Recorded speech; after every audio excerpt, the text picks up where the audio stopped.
Hello, and welcome to the webinar. I'm Dr. David Nace, Chief Medical Officer at Innovaster, and I'm so pleased to have you all join us for this first webinar of the year, Healthcare 2021. Oh gosh, good riddance to 2020. New strategies for a new decade. So let's get into it. Lots to talk about. I want to actually welcome our two very esteemed panelists. So let's do that right now. So first of all, we have Jonathan Bush. Many of you know him as the former CEO and co-founder of Athena Health, and he's currently the executive chairman at Firefly Health. Jonathan, great to have you on board. Well, it is a treat to be here, as always, Dr. Nace.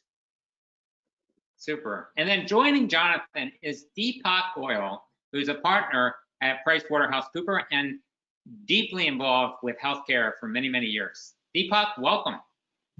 Thank you, Dr. Nace. Thanks for having me and looking forward to the discussion. We've got so much to talk about, gentlemen. So let's start off thinking about before the pandemic. You know, there was lots of talk about moving to value-based care, moving away from fee-for-service, probably for the past 15 years, it seems. Jonathan, what's been the barrier? Oh, well, obviously, in my experience, when you succeed, you grow. One of the many things you grow is your own vulnerabilities. You end up with flank that you need to protect. And obviously, we've developed in this country some of the great hospital systems and medical groups. And these guys eventually develop flank they need to protect. They develop asset bases and salary expectations that they need to protect, and virtualization eats away at them, whereas a pandemic makes you get over your petty concerns about your flank and get on with life. And I think that kind of shook us out of our tendency to homeostasis. You know, I think, Deepak, the pandemic, I think, as Jonathan pointed out, it really took us all by surprise. From your view at PricewaterhouseCoopers, you know, how did you see that surprise really hit us? You know, were we prepared? And if not, what were the big issues that we began to experience? Yeah, Dr. Nace, I would say I don't think we were prepared at all. I think, you know, from working with a number of health systems that I do, I think everybody had to scramble. We were missing some core elements of capabilities that we, you know, ultimately needed to respond to this, right? We needed a good view of our consumers. We needed a good way to engage with our consumers, to drive communication, to drive targeted outreach. We needed to pivot our workforce, right? You know, we had to pivot, you know, as we canceled our elective procedures and so on. We had to redeploy the workforce to support testing, to support vaccine administration and other activities related to COVID response. And I would say most health systems were not very well prepared.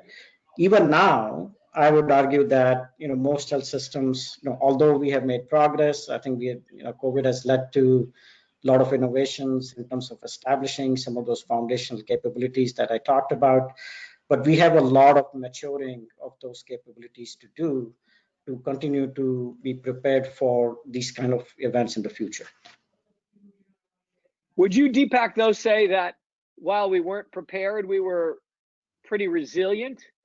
I was very, particularly on the clinical side, like we were over-intubating people, we were using protocols that didn't match the disease, and the sharing and learning and the speed of evolution, I felt, given our lack of, we certainly weren't rehearsing for this, and any federal rehearsing that was planned by previous wonderful presidents was not used. But I was so impressed by the resiliency and the speed with which, but I don't know if you, maybe I was at a gauzy enough distance. No, I would agree, Jonathan. I think the resilience was tremendous. And I would say, you know, both from a health systems perspective, right? You know, we, you know, pulled out all the stops. We, you know, invested in those capabilities. We invested in our workforce, but also from a regulatory perspective, right? So there were some pretty significant regulatory advancements that were made during the time of COVID, which ultimately allowed us to, frankly, respond better, right? So a lot of the regulations that came out around virtual care reimbursement, licensure requirements, and things like that, those things helped us a lot, right? And I think like I mentioned earlier, I think we are now at a point where I think we are definitely better prepared. Okay, as we look to the future, we just have to think about, what do we do with the capabilities that we stood up in a hurry during the time of COVID, and how do we continue to optimize? So really, that becomes a very strategic foundation for us going forward in terms of, driving digital transformation, right? So I think those are the crossroads that we are at right now. Yeah, and I think that digital transformation is kind of what we want to get into. And COVID may have highlighted some of the great, long-standing vulnerabilities or fragility in our healthcare system. Let's break this down a little bit. I think the pandemic really began to have health systems in particular, as well as payers, realize they don't have real-time predictive information about both caring for patients and their business overall. Jonathan, why do you think that's been? What's been the underlying driver? Oh, as we said earlier, our success, the success of the major players has been sort of centered on the edifice, centered on the kind of centers of excellence and the buildings and the kind of miraculous things you can do at the sort of tertiary tip of the pyramid. And anything that interrupts, traffic at the tip of the pyramid is considered kind of a pain. And when you get to a pandemic, you need the opposite. You need to be able to see all the way out to the hinterlands. And this is a world-class case study for population health, right? I mean, it's the mother lode of population health, and that orientation has not been the way you prosper as a health system historically. I think everyone, every PowerPoint we've seen for the last, since Obama won, has been that, we should probably be good at this. But economically and clinically, it certainly hasn't more economically, it hasn't mattered until we got to this. And now, we might be joining the rest of the world where CRM is incredibly valuable, and understanding relationships and developing them, whether they're buying in the moment or not, or in this case, using hospital beds in the moment or not, becomes an actual business benefit in medicine. Yeah, Jonathan, I think that's very nicely said. I do agree. Historically, we have always been focused on this heads in beds type of focus. Very focused on and rightly so. If you're the CFO, yeah, and that's rightly so. I mean, that's the primary way for you to. Who cares if you get only 85% as much money on a readmission? That's 85% more than no readmission. If you think about it. Absolutely. And I think COVID forced us to kind of think about capabilities which are more consumer centric, right? So not only thinking about the care setting, but also, establishing an ecosystem of capabilities, whether it's CRM, whether it's analytics, whether it's consumer 360, right? To really develop a deeper level of understanding of the consumer and using that information to drive that outreach and engagement in a very meaningful way. Okay. One thing I would say though is I know we talk about predictive capabilities. Okay. I remember a conversation early on in the COVID days back in March, April timeframe. One of the CIOs of a very large health system told me that, hey, forget about predictive. I don't have the ability today to have a report or dashboard that tells me how many COVID patients I'm taking care of in my health system. Right. So we had those kinds of issues in terms of, data quality, reporting, just the fragmentation of systems. And I think COVID forced us to, better mature those capabilities and establish some foundational elements in place. Yeah. It sounds like the issue of fragmented data really has played a role in that. Now, you mentioned that, 360-degree view. I think both of you mentioned the issue of, having, I forget predictive, I need real time, like what's going on today. I need a picture. Why have we had and struggled with such fragmented data stores? Honestly, I don't think it's all been acknowledged as important, but it's never been urgent. It's never been, oh, we have an ACO and, the classic cocktail line, we have 85% of our contracts are now, risk-based or value-based. And what they mean is, if everything goes to hell in a handbasket, we may lose 1% of our revenue. So it sort of counts but doesn't matter. All of a sudden, you could literally be wiped out as a hospital and on deferral if you don't have a good eye on, what your sort of membership, your likely catchment group is going to do. And I think that moved it from important but not urgent to urgent and important. And I think once we get out of our old homeostasis and realize we can do well in the new one, we're seeing lots of adoption. Deepak before, as we were prepping, was talking about, entire hospital companies that are getting started with no buildings, just drive the hospital to the house. There's lots and lots and lots of sort of potential energy that's been in PowerPoint for years that is slowly moving to, that is, I should say, more quickly now, thanks to goddamn COVID, moving to kinetic energy, moving to action. Yeah, and I think it's also a little bit of a function of where we have been in terms of the maturity of our technology infrastructure within healthcare, right? And if you look at even the maturity of the large EHR vendors, like over time, they have added more solutions, more service lines, and so on. So a lot of health systems, especially the large ones, have this broad set of applications. Some of those are point solutions and so on. And when you have so many applications in infrastructure, it's very hard for you to really make sense of data, right? And to your point, Jonathan, we as an industry had also not invested as much in data quality, data governance, and so on to really give us the insight that we needed, right? So the data quality in healthcare has been broken, right? And it's not been very good, right? And I think we are with the progression of the technology infrastructure, more seamless applications, we are starting to realize that vision now, where we have more control on data quality. We are able to institute data governance policies, which we were not able to do before, which will all lead to better analytics, better outcomes and quality and such. So you make a good point on the tech. One of the many very good reasons why I got fired from Athena was the amount of money I was spending trying to refactor the clinical data and the stack at Athena to deal with the fact that when we tried to deal with non-Athena data, the rules engine worked well, the scrubbers worked well. The problem is everything got scrubbed out because nothing was harmonized, because it had never been used in concert before. And one of the things that got me very inspired, sorry, plug your ears if you don't like fierce plugging, but what I loved about Innovacer was the amount of, not the tech, but the architecture and the cleaning that went into using the data that made it actually, grease the skids so that it would actually, multi-owned, multi-tenant data could be actually usable on either side of, of a pipe. When I had failed at trying to put that toothpaste back in the tube and get it to come out integrated previously.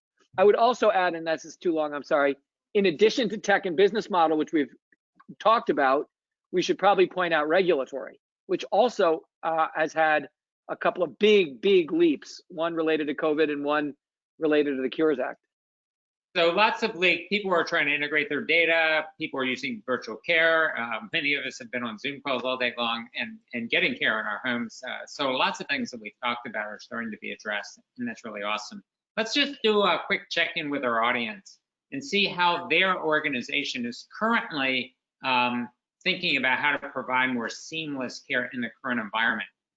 So if you could all go to the chat box where you can answer this poll. Please select one of the following, the most important. Are you working to enhance patient-clinician relationships, offer a better digital experience for patients, improve accessibility to services and the staff themselves, offer ongoing patient outreach and engagement, or enabling support from the community healthcare services, as we all focus more on thinking about the socioeconomic and environmental issues? So, gentlemen, while we're waiting for our audience, our 600 plus people on this webinar to answer this, Paul, one of the questions that came up is that given the pandemic, we're seeing a lot of mental health issues come up.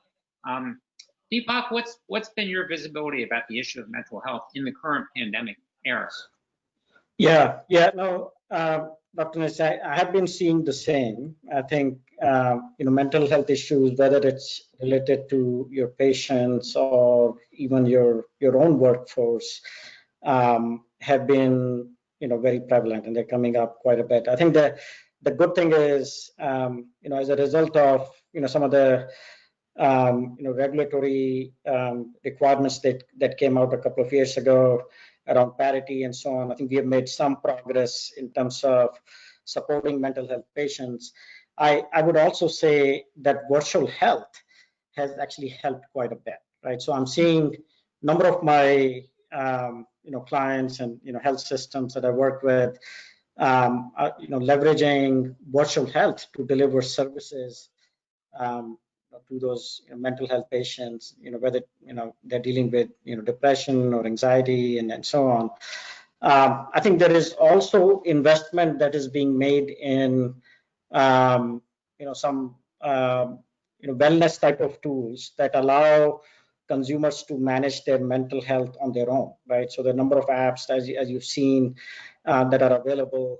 Our own company, PwC that I work with, we have made investments to make some of those types of tools available to the workforce, which has gone very far in terms of combating some of those mental health issues during the time of COVID, when we are all locked up and our lifestyles are completely disrupted. Jonathan, I don't know what you are seeing, if you are seeing something similar from your experience. Yes, no, absolutely. In fact, at Firefly, where we're sort of fully at risk for the whole life, it's kind of a virtual health system. We had a 4x increase in named mental health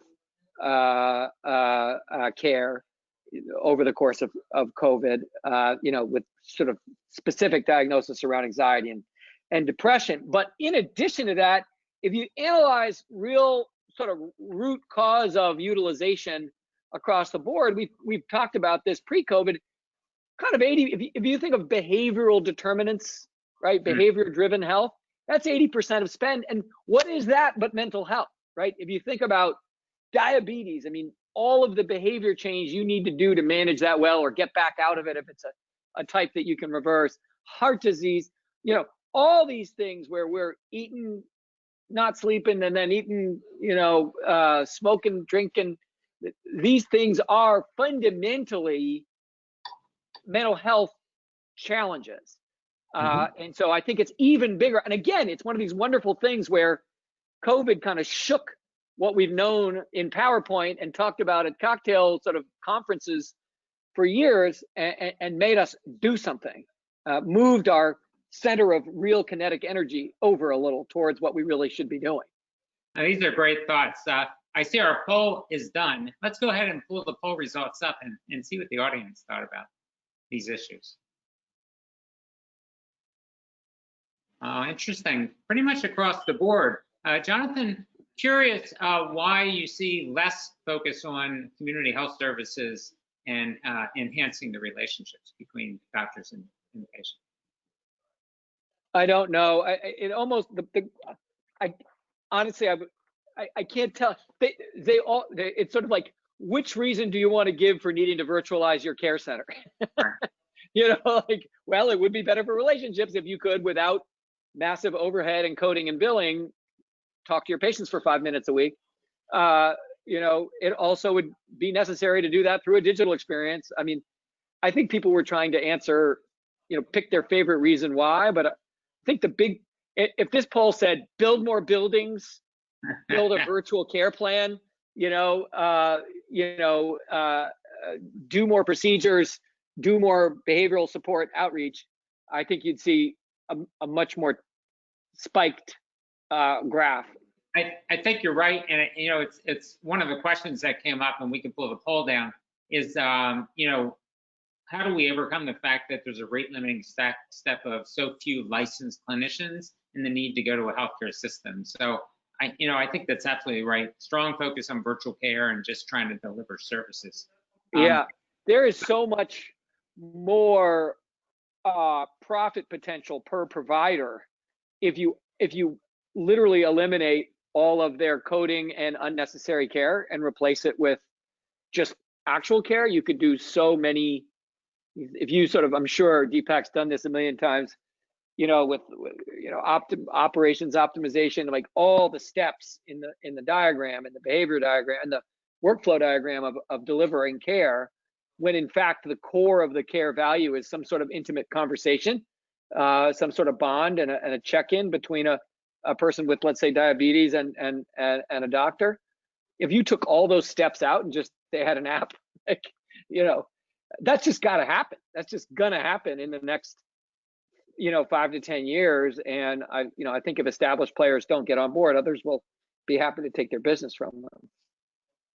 Yeah, I think the other observation, Dr. Nace, I think, I would agree with John. I think to some extent, I think what you see here is the function of the poll. I think from a digital experience perspective, I have seen a couple of things which I think have really spiked during the time of COVID, right? So one, there has been a need around establishing a digital front door, which has suddenly become paramount, right? It's establishing a clear channel, single channel for consumers to avail all of the healthcare services, whether they're just around, getting information or scheduling an appointment or doing self triaging and things like that, right? So one is that. Second, I would say, this whole concept of engagement and outreach, which is ultimately built on the foundation of digital marketing and CRM type of capabilities, right?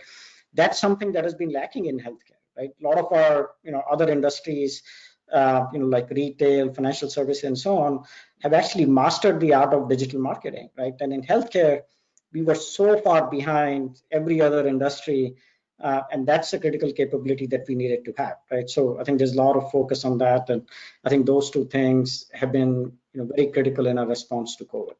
So I think it's more of that we have to invest in those. That's driving that prioritization versus saying that community services are, of course, just as important, right? So what's the difference with other industries? It seems to me, when I think about my experience with other healthcare, non-healthcare systems, they seem to be better using data and giving service to the consumer. As people start thinking about, do I move to the cloud? Do I think about leveraging, data in a different way?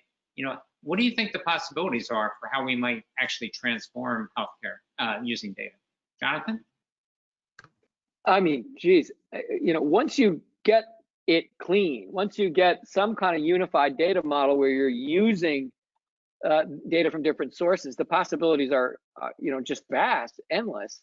It's just getting that rusty wheel turning the first time that's hard. The other thing that's hard, of course, is that a lot of the kind of good AWACS overflight data we've got is claims-based, and so there's a skew to it. But that's fixable, or at least you can put a filter on your lens to adjust for it.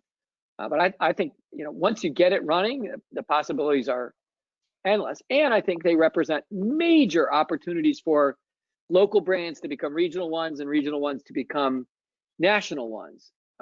We've all talked to members of fancy hospitals that say they're a national or a globally recognized institution, and we all know that 93% of their patient visits are from 20 miles away or less. And they really could become national institutions if this data problem were unlocked. Yeah, and I would say I think that number of use cases, that it's tremendous opportunity, right? So I think in the industry we talk a lot about the clinical use of data, right? In terms of predicting risk, determining care interventions, and things like that. There is, of course, a lot of focus on that, right? Beyond that, I would argue that when it comes to financial, operational, and your broader population health objectives, a significant number of use cases that we don't always invest in as much. And I think To some extent, you could argue that our core EHR systems should help us with financial and operational and even population health related data and analytics capabilities. But those applications, EHRs, fall way short of what we need. Right? I'll give you an example. As we know, access is a big problem in healthcare. Right? Being able to get consumers in a timely manner and so on. I have yet to see,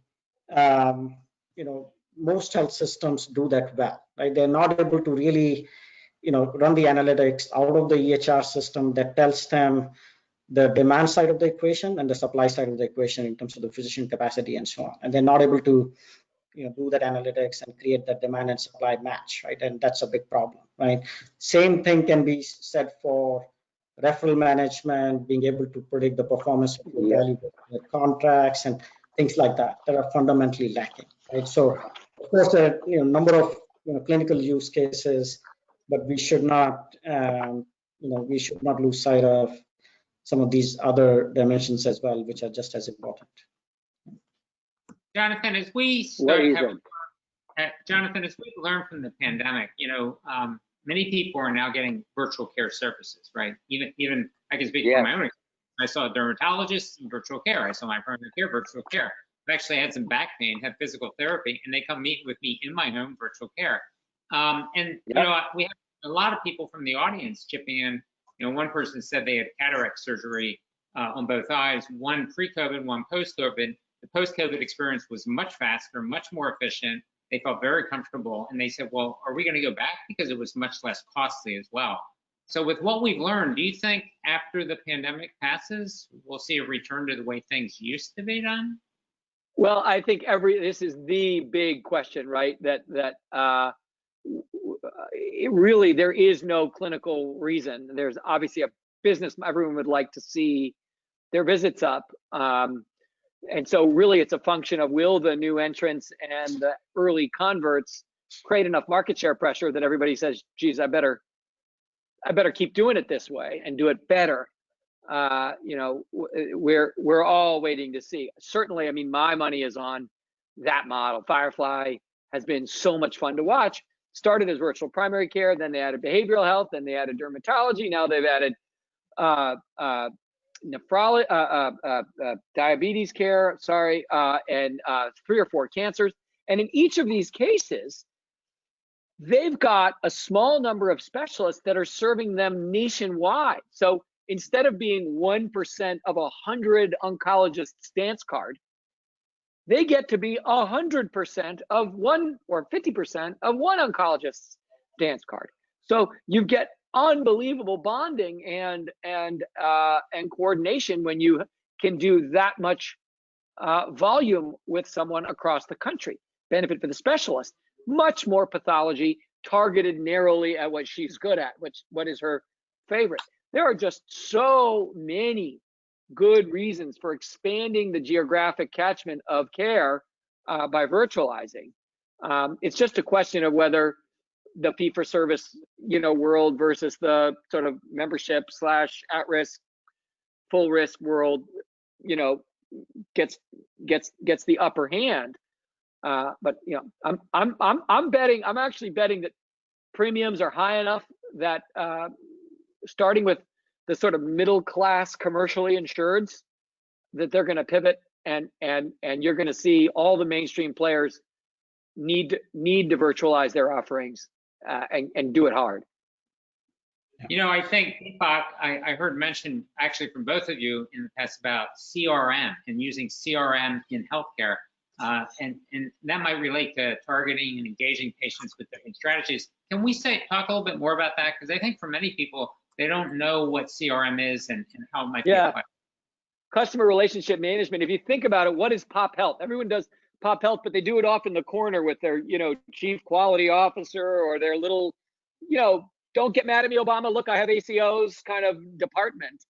And really all it is knowing your customer, being really accessible to your customer. And I don't think mathematically it will work out that it's only profitable to you when you have an ACO to be really engaged with your potential customers, right? With your Yeah. most likely buyers. That everybody within 100 miles of your hospital have an account, get updates, maybe get either subscription or free advice, and be super instantly accessible with the right chart and the right data, maybe through an app or whatever, when they need care. Yeah, don't put that in the quality department, put that in the central nervous system department. I'm seeing that happening.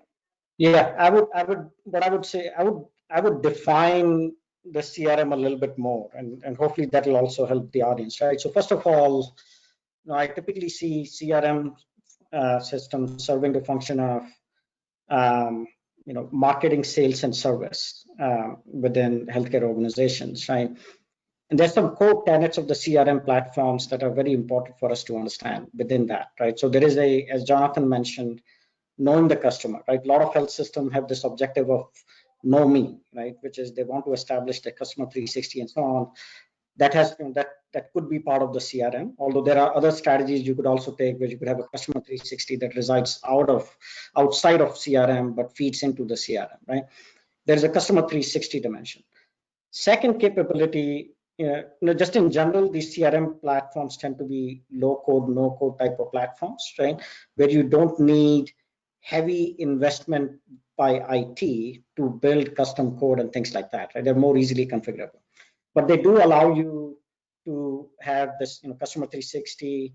They allow you to have a, very advanced kind of workflow management type of capabilities, right? So you can create more seamless handoffs for customers within the health system, right? And then they tend to have fairly advanced omni-channel capabilities, right? So you can respect customers' preferences and be able to engage with them on their preferred channel, right? So if you look at that definition, marketing, sales, and service, customer 360, workflow management, omni-channel, all of these things put together, right, really allow you to service the consumers differently and really allow you to respond to the consumers in the time of need, like COVID, in terms of engagement and outreach.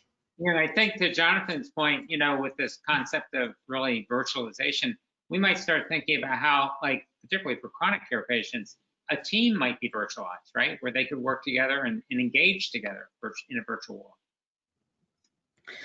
Absolutely, For sure. absolutely. I think the next evolution around virtualization is, I know COVID has forced us to, establish or drive kind of more penetration of virtual health in general. I think the next evolution is, starting to have these virtual care pathways that we establish around specific disease conditions, and and so on, right? So, for example, I see a lot of examples emerging around digital care pathways that incorporate the elements of patient education, outreach, virtual health, even hospital at home type of capabilities in an end-to-end digital care pathway that is informed by data, but put together in a journey for the consumer that you can enable in a very virtual manner, right? So I think those kinds of constructs are becoming more real now, Dr. Nice. So I've now had several members of what is now 700 people in the audience speak to the issue of licensure.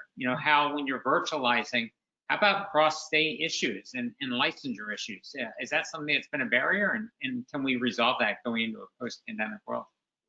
Yeah, that's a good chance to pivot over to the third leg of this stool, which is the regulatory. So you have two big movements, right? One is the temporary relief of state-specific licensure restrictions through the COVID, as well as other benefit changes that have been given extensions. And my sense is you're not putting the genie back in the bottle. We'll see.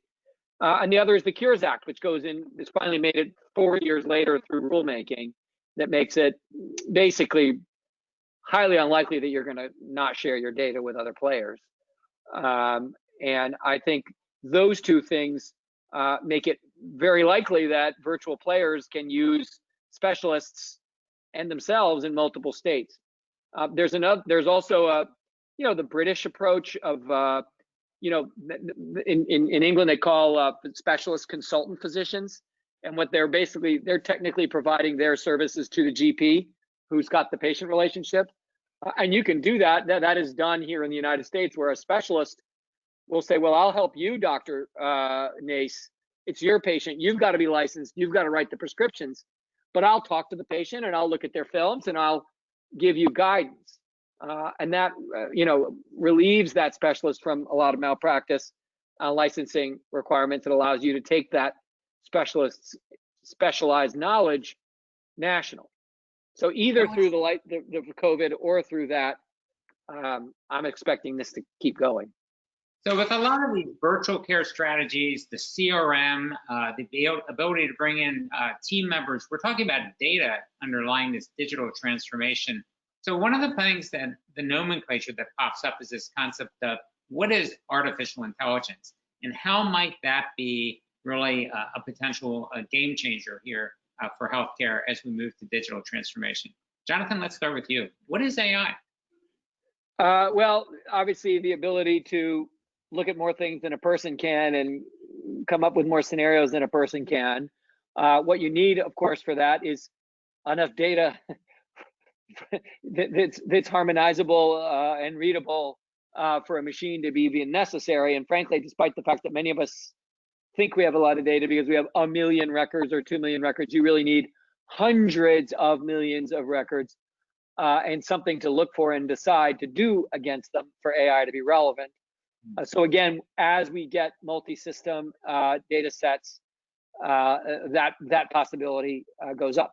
And it's anything from noticing who's about to crash in an ICU setting, doing easy reads in imaging, to getting better and better and better at, as Deepak was saying earlier, simple relationship management pathways for treating potential patients like current customers. All of those, the N of data points is potentially high enough that you could have a little machine leverage your decision making and surveillance. And it could be the simplest thing as answering people's questions instantaneously with a bot rather than waiting for somebody in a call center queue 23 minutes. Yeah, I would agree. I think just in terms of the technical kind of definition that you see around AI, right? There is, as Jonathan mentioned, being able to, drive or derive learnings or algorithms from vast amounts of data, right? We call that machine learning, right? Then there is the deep learning, which allows you to have these layered set of machine learning models that can feed into each other and have, solve very complex problems, right? There are a lot of applications for that in the industry. Being able to do what if scenario analysis or simulation modeling, right? That has a lot of applications. Natural language processing, I also put in the bucket of AI, where you can, analyze unstructured data, the voice files. You can leverage NLP even in the context of your contact centers and things like that to determine consumer sentiment and so on. Intelligent process automation, and then I would say image analytics, as Jonathan mentioned, which is seeing a lot of applications in healthcare as it relates to providing supports to radiologists in terms of detecting diseases from from your X-rays and so on, right? So very broad definition of AI. I think that number of applications of AI, not just in the clinical domain, which is I think very obvious. You also see pretty significant applications in the operational domains, and one big use case of AI that we also see is in the world of cyber or security, where you can leverage AI to to drive intrusion detection and being able to respond to threats and incidents. So broad set of use cases, Dr. Nace, and I think this AI is poised to continue to grow in healthcare, and we're going to see more adoption of this going forward. Yeah, I want to underscore, Jonathan made the point about how the quality of the data and the completeness of the data is so important to have really effective AI, but you just drew a picture of where AI could help us in so many different ways. Jonathan, where do you think the future lies in terms of how AI may help us in terms of disease, health, and communities? Well, I honestly think it's going to be a function of how willing probably the people on this webinar are to federalize their data. When they keep calling it precious and trying to keep people away from it. And they're like, well, I'm going to run IBM. I'm going to get Watson, and Watson's going to, let me cure cancer in my community hospital. I'm like, no, they're not. You need a lot more instances, a lot more variables over more time and more cases than any medical center on its own has. So if we get to more of a federated model with some commonality, better, joining, then you're going to see just all kinds of stuff. I also think, so first of all, everybody thinks that they've got their own little Watson account open to Watson, which is, I'm sure, great. I don't know anything about it. You're wrong.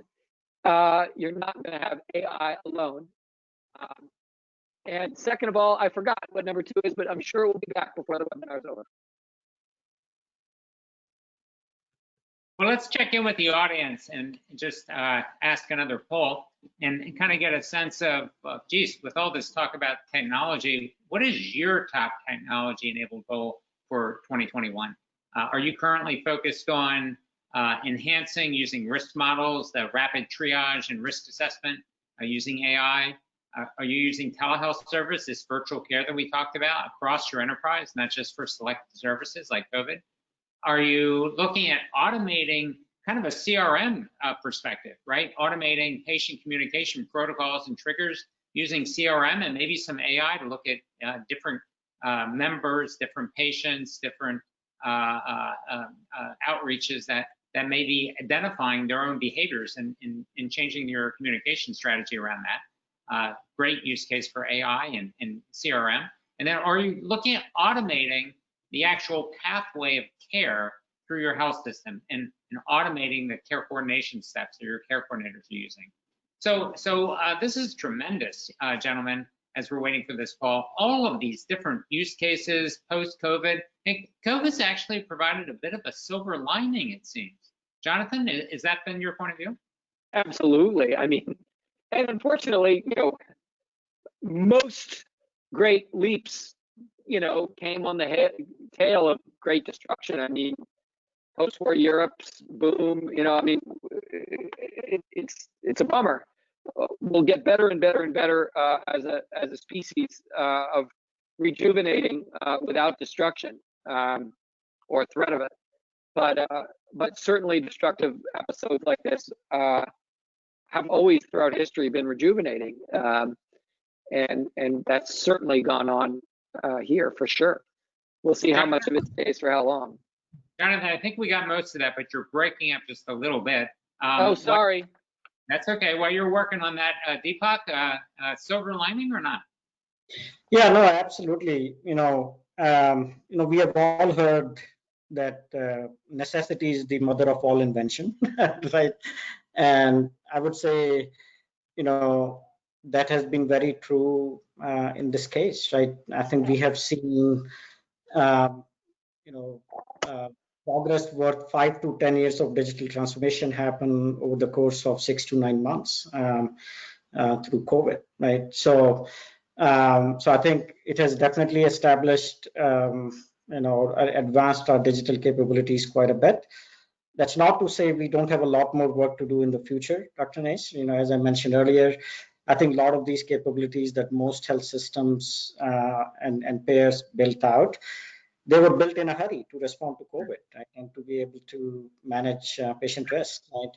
Now, I think the task that we have in front of us is, how do we optimize? How do we continue to build on this momentum that we have gained over the course of last 6 to 9 months and continue to drive more innovation in our industry?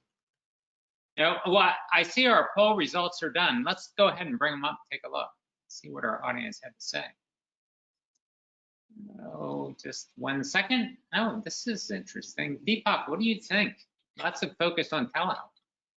Yeah, no, to be honest, it does not surprise me, right? So, as we were discussing earlier, I think telehealth is here to stay, right? There was a lot of kind of a relaxation of some of the reimbursement rules, licensure requirements, etc., that happened during COVID, and I think some of that is, much of that is here to stay. I would also say, through this experience, Regulatory policies were also relaxed in terms of the use of advanced care practitioners and not just the physician in delivery of healthcare. And I think some of those policies are going to continue to stay. And then there are other regulations that are coming out, like hospital at home and things like that, which are all targeted towards significantly expanding the access to healthcare, right, and increasing the capacity of health system as a whole. And I think regulators as well as the payers and providers are starting to realize the value that offers in the long term, right, for the healthcare industry, but also, of course, for the consumers and patients that we serve, right? So I think the focus on telehealth is, absolutely important, and that's an area that we should continue to build up. Yeah, and it's practical too, right? There's money there right now, and then you build on the other stuff as the business model migrates. Right. Absolutely. So let's start thinking about that post-pandemic world, and what may be an era of new partnerships. We started to see people share data, connect and communicate in different ways. Do we think that in addition to digital transformation, the digital transformation might allow for more collaboration and partnership between provider to provider, and payers and provider? Jonathan, you've been in the industry a long time thinking about this. What's your point of view here? Well, I think obviously there's collaboration because these people are caring people in medicine trying to help other people. That is enhanced when there is shared upside, when there's a business model that aligns with that, and it's whatever the opposite of enhanced. It's not good when there's a competitive dynamic.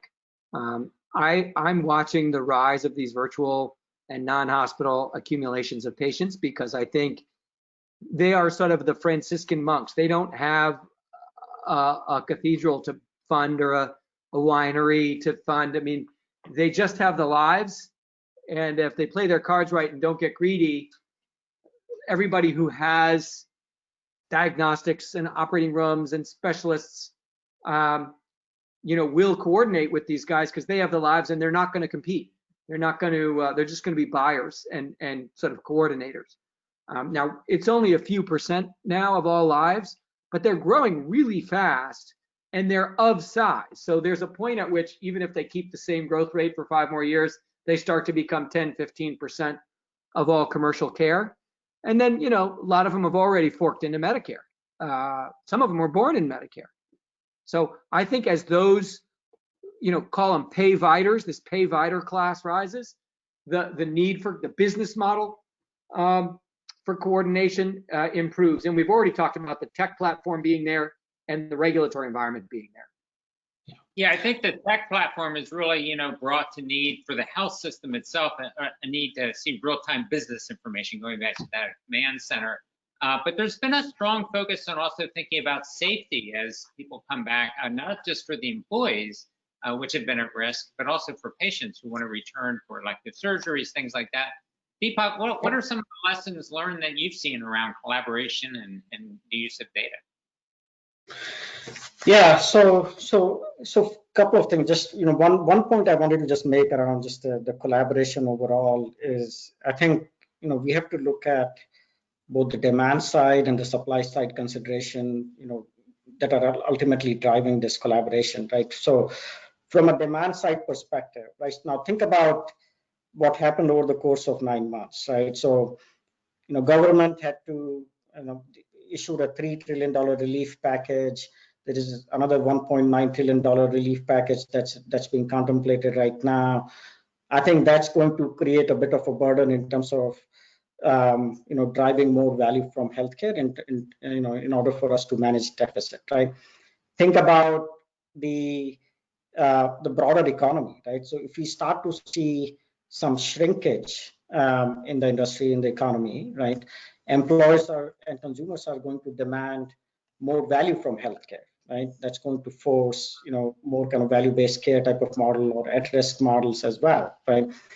On the supply side, I would say, I think this experience that we just talked about, in terms of new capabilities, new chassis that we have built around CRM, virtual health, data and analytics, give us a lot more confidence now that we can get there. Right? We have the ability to collaborate. We have the ability to drive digital transformation, and so on. And I think when both demand and supply side considerations and considerations are evolving, I think the scope for collaboration is pretty significant, right?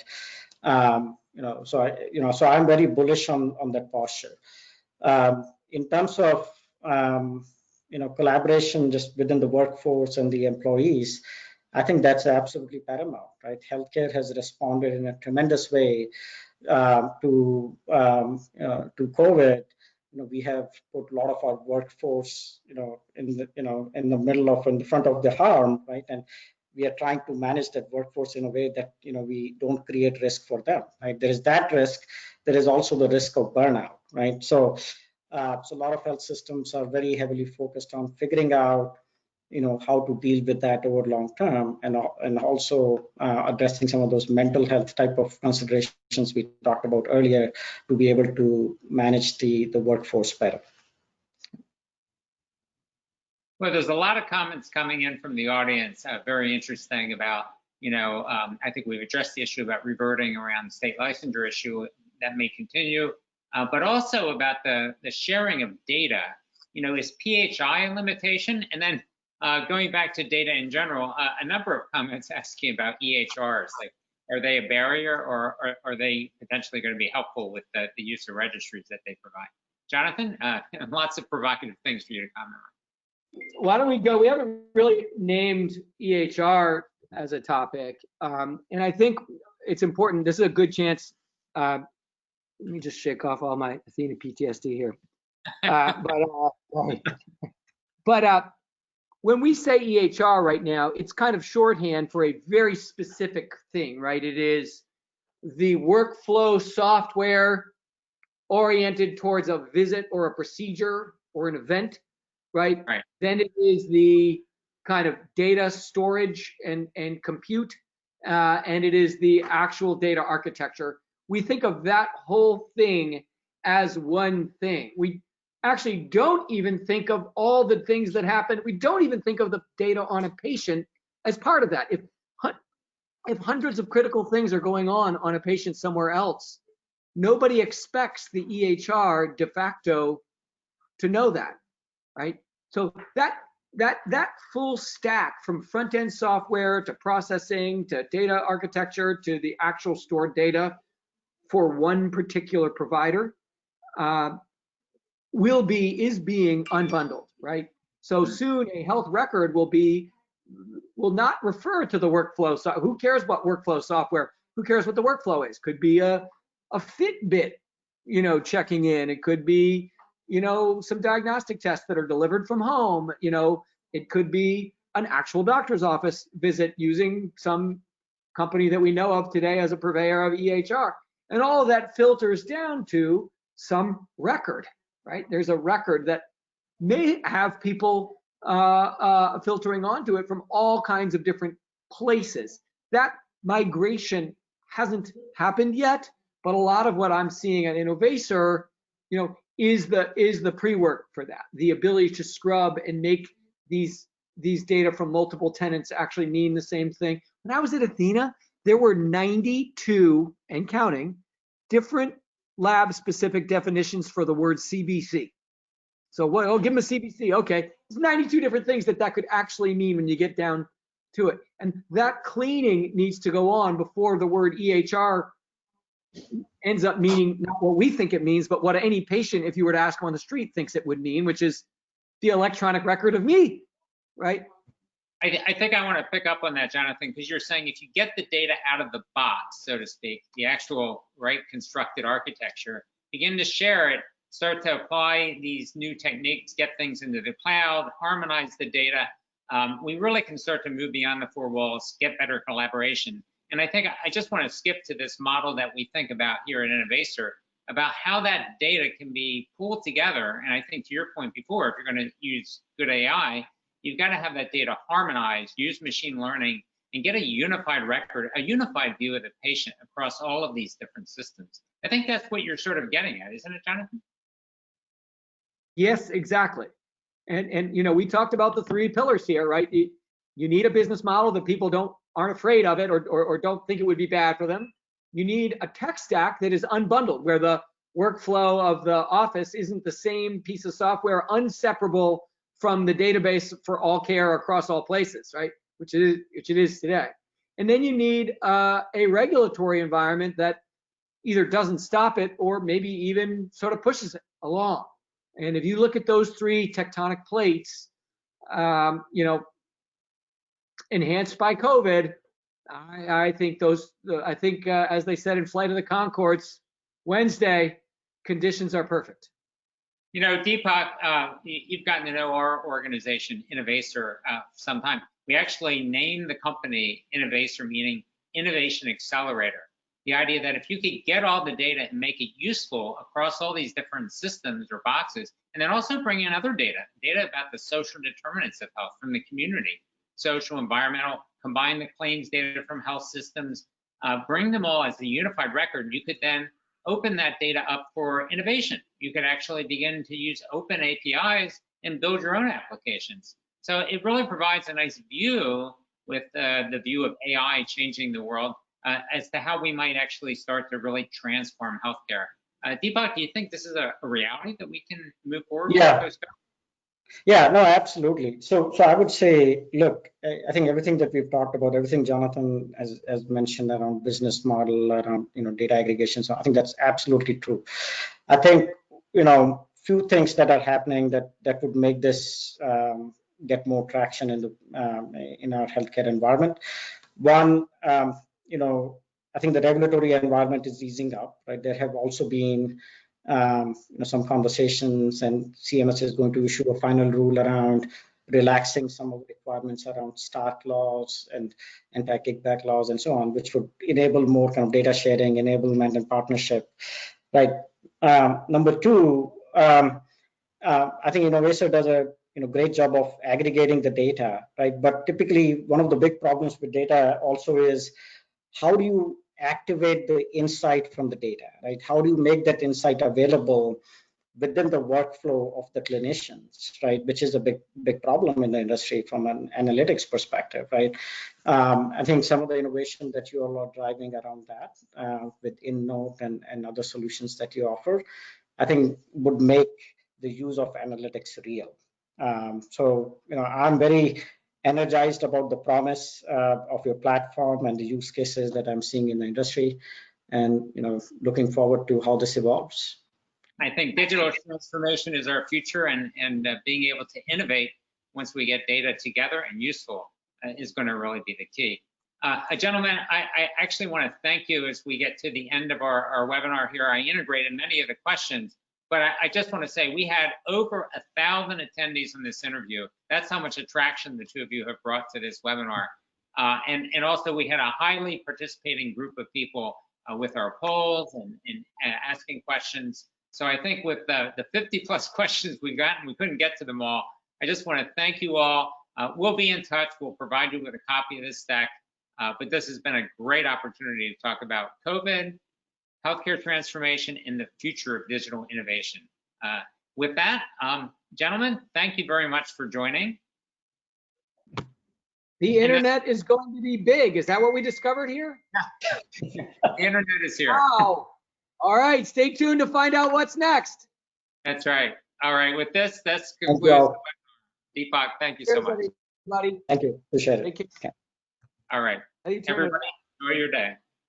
Thank you very much for attending.